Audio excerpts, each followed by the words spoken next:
आमच्या देवाला चौथ्या कलाविंदू घुमड. हा हे घुमड बघा. अरे तुझ्या सारख्याचं कर्तव्य काय काय करण्याचा विचार केला तुला?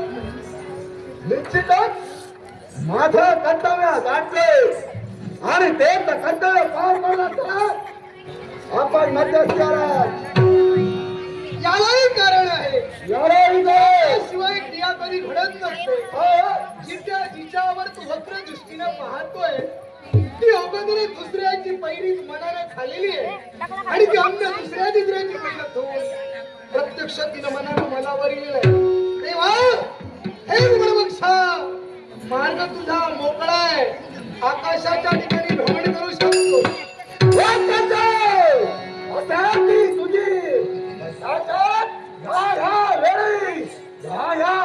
तुझी नजर तिच्यावर पडले आणि ते माझ्या नजरे घालून हे मी सोडल्याशिवाय कधीच राहत अरे भला मोठ्या हत्तीला सुद्धा अहंकार होतो आणि तो अहंकार एका हत्तीला झाला.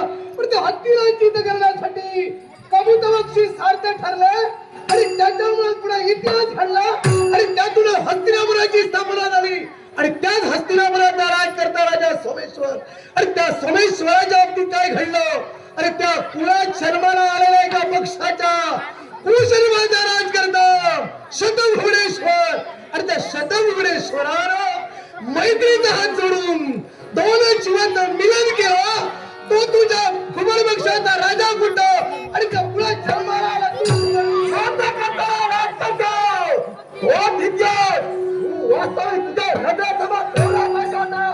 कारण आमच्या राजानं तुला मानानं सहकार्य केलं हे परिपूर्ण जाणतोय. मग आम्ही एका व्यक्तीला प्रेम करतोय. काय झालं तुम्हाला आम्हाला सहकार्य करायचं? सहकार्य केलं होतं सांगितलं ती अगोदरच कुणाची झालेली आहे. आता तुझ्याही चीची पूर्तता करण्यासाठी तेव्हा तरी नक्की तुझा विचार केला नाही. नाव बंधन पडू नका. पंचमेळ गमन म्हटलं हातचा गैरसमज एक गोष्ट लक्षात ठेव. माणसाने राज असतो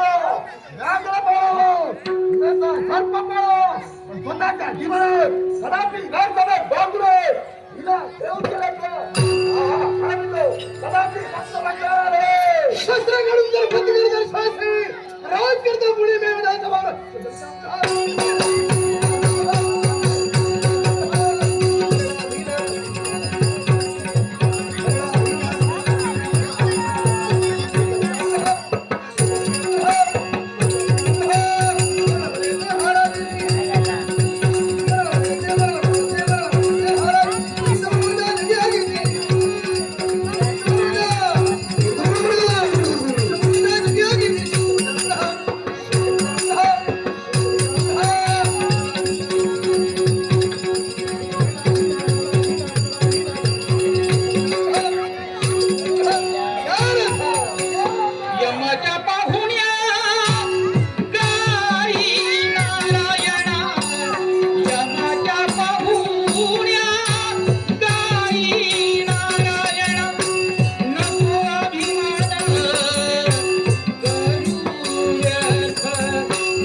माझ्यावर संकट गेलंय खरं, पण असंच करावं.